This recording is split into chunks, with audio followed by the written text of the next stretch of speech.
I couldn't do anything. I couldn't do anything.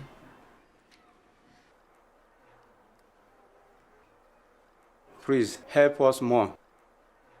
We want help.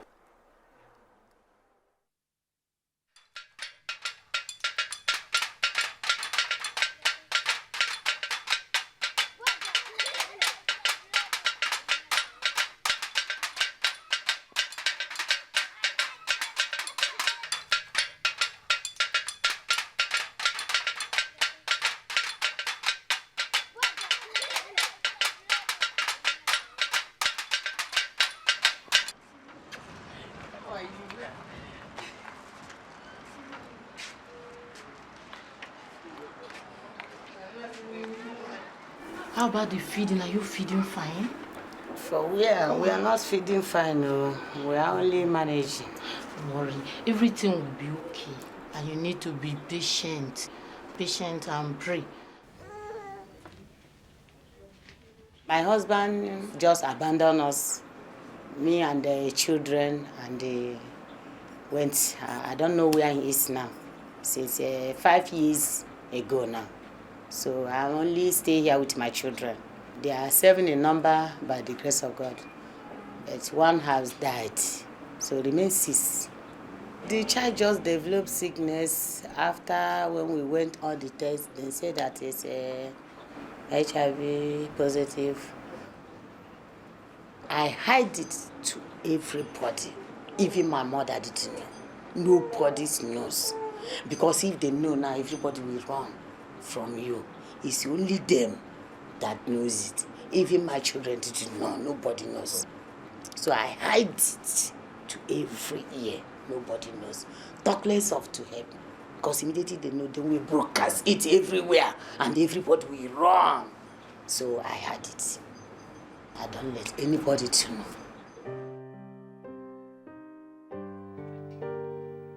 In fact, if not for the Catholic Church, I don't think some people will even come out to say they are positive. Initially, I was trained as a priest, but I was not ordained.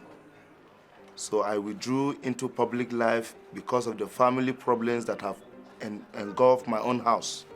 The parents of these children you see me with, I adopted them because their parents died of HIV and AIDS. My 2 senior brothers and my younger brother, the first one has 3. The second one has 2. The third one has 3 also, making 8 of them all together. And all of them, their father died of AIDS, their mother died of AIDS. So about 8 of them are living with me. Even these 2 I have with me, they are also infected through mother to child infection.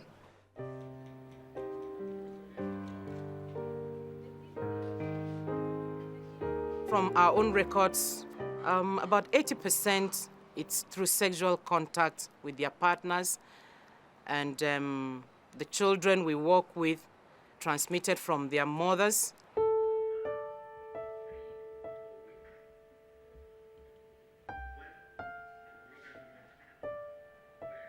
I lack the words to express the gravity of the AIDS epidemic. Genocide, horror, tragedy. If you just visit any African hospital to see people dying in conditions that they look like they've come out of a concentration camp. It's a profound challenge to our time. People are not very aware of the basic facts of the virus, so there is still a very high level of fear. A fear in the sense that if I sit beside somebody who is infected, maybe I'm going to get the virus as well. If I share cups or domestic utensils in the house, if I share the same toilet, the same bathroom, if I lie on the same bed, and so on. When we go out to villages to educate people, very often we find out that there are no health facilities in those areas. So we go out with medicines, and where there are sick children, maybe sick mothers and others as well, we provide a curative care. And those who are too sick for us to handle, or maybe those who are at high risk, we bring them back to Mina, where we have the health center for further care. We call it support group meeting. It's a meeting where all those who are infected with HIV come together to discuss their common problems. This center was established about 7 years ago by the Bishop of the Diocese, Martin Ozoko. The services we give here, we create awareness, we give immunizations, we have a little theater there, and so we conduct minor surgeries.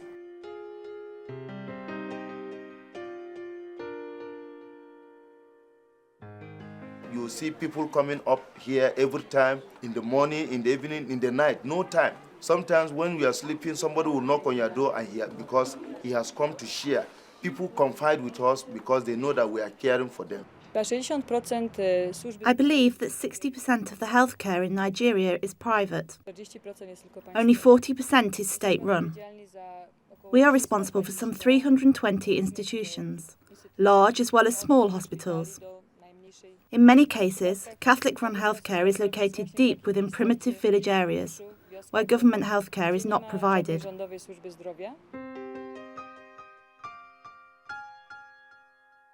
Our problem lies on how to get the drugs. Because we all know that concerning this sickness, it doesn't have cure.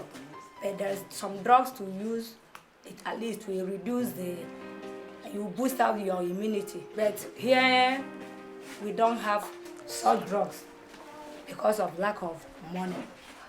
Our people also die, maybe because they don't have that enough money to buy the normal food they should eat.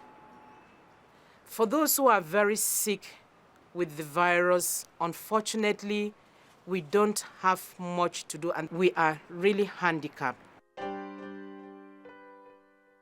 So this is the brother we have come to visit, and he has undergone an operation and he's still recovering from the operation, and is one of those that we have facilitated through our work as the outpatients that we do have in the houses. He's at home because of money that he couldn't pay. That's why we have to retrieve him from the hospital to come and keep him at home.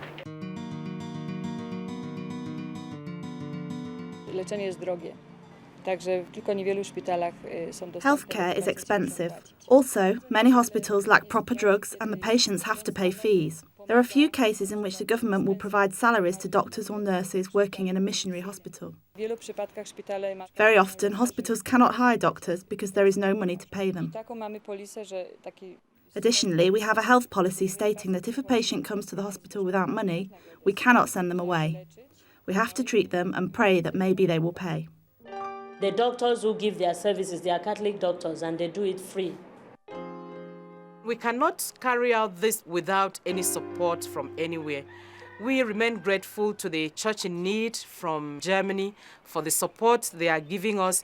The government is not helping us in any way. We have tried to contact the government several times, but it has always been promises, and these promises have never really come to reality. I remember I was involved in the year 2000 in developing the HIV/AIDS policy for the Catholic Church in Nigeria. And I remember at that time, the government didn't even have a policy yet on HIV/AIDS.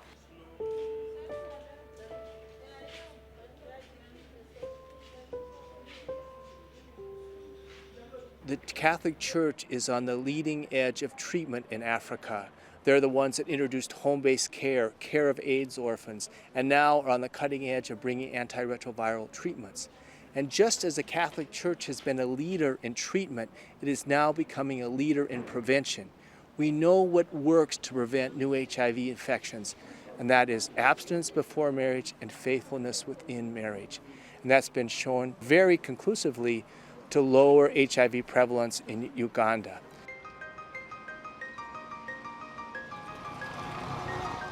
You saw this signboard and it said love is all about responsibility. But anyone looking at that will say, oh, this is beautiful.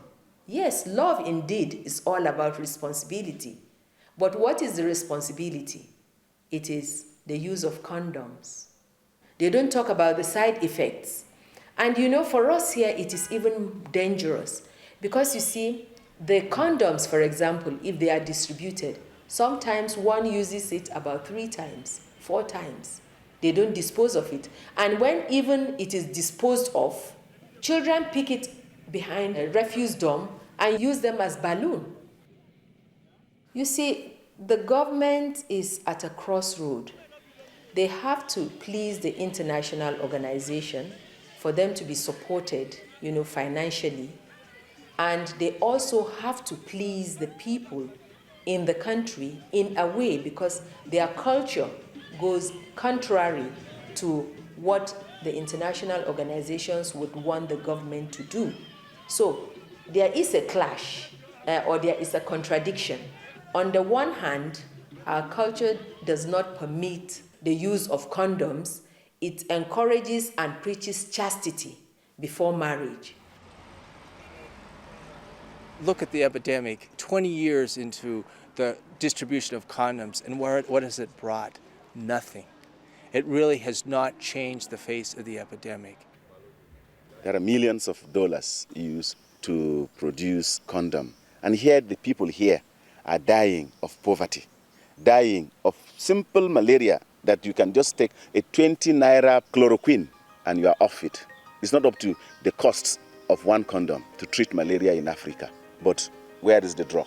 Where are the funds for even people? The evidence is on the church's side. The evidence, even evidence that has been generated at the United Nations, has shown unless there is abstinence, the word they use is delayed sexual debut, unless there is faithfulness, the word they use is partner reduction, then the new HIV infections will continue to increase. Today, there's somewhere around 14,000 new HIV infections every day. Somewhere around 9,000 people die of each day. So if we don't stop new infections, they will continue to overrun the meager healthcare resources that exist in many African countries.